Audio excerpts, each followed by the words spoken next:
बहुत सारे नेता देखे हैं कि भाई वो अपने एसी में बैठकर राजनीति चलाए हैं, उनने युवा तक कोई मतलब नहीं होता। कितने युवा नेता हैं, दीपेंद्र हुड्डा भी युवा नेता है, दुष्यंत चौटाला भी युवा नेता है, ना उन्होंने सुनी और ना वो साथ में लगे। और नेता की थ्योरी रही है कि छात पाड़ कर छाता हाथ में देना, वो इसने लेकर केस करने की सोच रहे हैं। कई सारे गिरोह ऐसे हुए हैं कि बच्चे ने गुमराह कर दे हैं, उनका काम ये हुआ है कि भाई भर्ती पर रोक लग जाए। जितने भी अभ्यर्थी हैं वो बिल्कुल भी घबराओ नहीं, किसी भी चीज़ तक वो नहीं करें।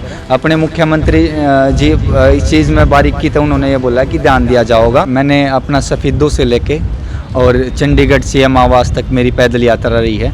उन सब का कारण ये था कि सीईटी का जो मामला था, अभी एक तो कोरेक्शन और दूसरा जो डेट एक्सटेंड करवाने को लेके, और तीसरा जिस विभाग में खाली भर्तियां हैं, रिक्त भर्तियां हैं, उनको भरवाने के लिए मैंने अपना मांग पत्र अपने माननीय मुख्यमंत्री नायब सैनी जी को सौंपा था।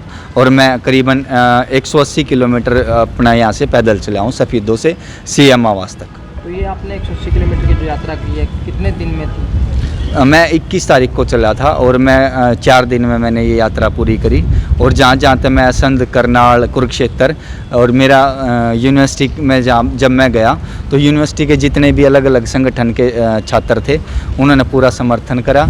और जो उन्होंने ये बोला कि भाई जायज़ मांग है, और कुरुक्षेत्र में से एक एजुकेशन का हब है, वहाँ पे बिल्कुल बहुत अच्छा समर्थन मिला। और वहीं की वहीं सरकार जो है अपनी सीआईडी का विभाग तक हर एक अपडेट रहा है। जहाँ भी मैं रुका हूँ, जहाँ कहीं पर मैंने कोई थोड़ी सी भी दिक्कत परेशानी का सामना नहीं करना पड़ा है। और मैं इस का धन्यवाद भी करना चाहूँगा सीएम फ्लाइंग और सीआईडी विभाग का, जिन्होंने पूरी की पूरी एक तरीके से मेरा ख्याल रखा। और हर एक चीज़ का मैं तिरंगा हाथ में था, मैंने किसी भी चीज़ का डर महसूस नहीं हुआ।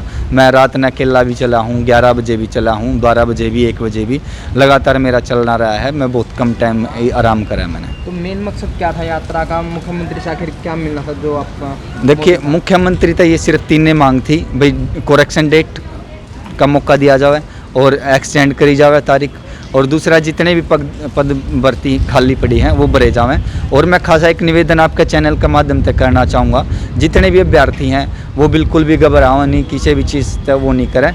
अपने मुख्यमंत्री जी इस चीज़ में बारीकी तो उन्होंने ये बोला कि ध्यान दिया जाएगा, और इस बारे में 2-4 दिन में अपडेट भी हो जाओगी। और बाकी जो इसने लेकर केस करने की सोच रहे हैं, कई सारे गिरोह ऐसे हुए हैं कि बच्चे ने गुमराह कर दे हैं, उनका काम ये हुआ है कि भाई भर्ती पर रोक लग जाए और कहीं ना कहीं टाइम निकल जाए, 1 साल, 2 साल, 3 साल, वो जानबूझ के इस तरीके की हैपनिंग करा करे कि भाई इनका टाइम ख़राब हो, टाइम वेस्ट हो और परीक्षा लेट हो गए। जो सीईटी की पोर्टल था वो आप चाहते दोबारा खुले था? बिल्कुल, इसमें कहीं ना कहीं जिन बच्चा ने 5-5 घंटे, 6-6 घंटे पूरा दिन बैठ कर सीएससी पर बिता दिया, और खासी परेशानी तो महिला को आई है, जो महिला 4-4 घंटे रह नहीं सकती, वो घर बार छोड़ कर किस तरीके से अपना पोर्टल वहाँ पर बैठी रहेगी सीएससी पर। मान लो 15 दिन का समय मिला है किसी बच्चे ने, तो 10 दिन तो उसके सर्टिफिकेट वो साइट बंद रहने में ही चले गए। अभी 5 दिन में कितने सर्टिफिकेट बन सके थे, उस हिसाब से ही आवेदन आए हैं। अगर सही तरीके से चला हो तो 1-2 लाख अभ्यर्थी रह गए, वो भी कहीं ना कहीं फार्म भर सके थे। लाखों युवा थे इस मामले में, लेकिन आप में ऐसा क्या आया जो आपने ये यात्रा की? देखिए, 12 तारीख को मैंने ज्ञापन दिया था एसडीएम सफीदों के माध्यम से, और वो ज्ञापन बिल्कुल सरकार तक पहुंचा सीआईडी के माध्यम से। उन्होंने ये बताया कि भाई 2 दिन बढ़ा दिए, लेकिन वो 2 दिन जो बढ़ाए थे वो काफ़ी नहीं थे, स्टूडेंट ने थोड़ा टाइम और चाहिए था। और जैसे बहुत सारे नेता देखे हैं कि भाई वो अपने एसी में बैठकर राजनीति चलाए हैं, उनने युवा तक कोई मतलब नहीं होता, उनकी वोट ले ले हैं। और वोट लेकर न अभी आप मान लो कितने युवा नेता हैं, दीपेंद्र हुड्डा भी युवा नेता है, दुष्यंत चौटाला भी युवा नेता है, ना उन्होंने सुनी और ना वो साथ में लगे। मैंने अपील करी थी भाई अगर आपने दुख है युवाओं का, एक सीईटी का मुद्दा जिसमें लाखों युवा परेशान है, आप आइए, मैं पैदल चल रहा हूँ, 180 किलोमीटर पैदल जाना है, आप घर छोड़ कर आइए, एसी छोड़ कर आइए। उन्होंने गाड़ी प्यारी है, एसी प्यारा है, वो अपने शरीर में कष्ट नहीं दे सकते, उनने सिर्फ आपका यूज़ करना हुआ है। और नेता की थ्योरी रही है कि छात पाड़ के छाता हाथ में देना, वो आपका मतलब उनने कोई लेना देना नहीं होता, ना किसी की भावना तो जुड़े होंगे। लेकिन मैंने उन लाखों युवाओं का दर्द है, दुख है, मैं किसी भी नेता के सामने आज तक नतमस्तक नहीं हुआ हूँ।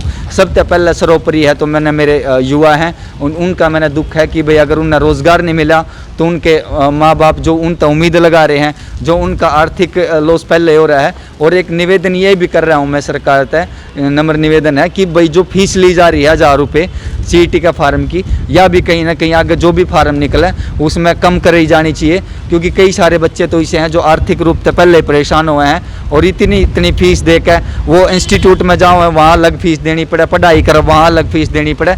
तो कहीं ना कहीं इस व्यवस्था में भी सुधार करना पड़ेगा।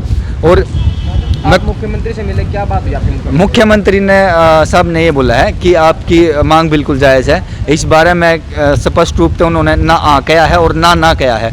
उन्होंने बोला कि जल्दी ही इस बारे में सोचा जाएगा और विचार करके न पोर्टल खोल दिया जाएगा। बाकी अपना जिस हिसाब से देश बेरोज़गारी बढ़ेगी तो उस तरह लूट मार चोरी इस तरीके की नौबत आऊँगी। और फिर आप देखे रहे हो इंस्टाग्राम पर किस तरीके से नंगा नाच हो रहा है। कई सारे तो साधु बन जाओ, उन साधु की परिभाषा का नहीं बेरा होंदा। तो आपका नाम? मेरा नाम अजीत पाथरी है और मैं मूलतः पाथरी निवासी हूँ। और जो साथी मेरे से जुड़ना चाह रहा है वो मेरे से जुड़ सका है। आपका चैनल के माध्यम से मैं आपके दर्शकों का भी बहुत बहुत धन्यवाद करूँगा कि अगर ये मतलब न्यूज़ हर एक बच्चा तक पहुँचे, वो जागरूक होवे। और कहीं भी अगर कोई ऐसी बात हो कि भाई हमारी बात नहीं मानी जावे है तो मैंने खुद का फार्म भर रखा है CET का, मेरा बिल्कुल ठीक है। मैं खुद भी परीक्षा में नहीं बैठूंगा। और जो साथी मेरे से जुड़ना चाह रहे हैं वो मैं अपना संपर्क 9991003157 जुड़ सके हैं, बिल्कुल सपोर्ट करेंगे। भले ही कोई भी AC में बैठ कर राजनीति कर दो, लेकिन मैं रोड पर चल कर भी राजनीति मतलब उनका साथ दे सकूँ युवा का।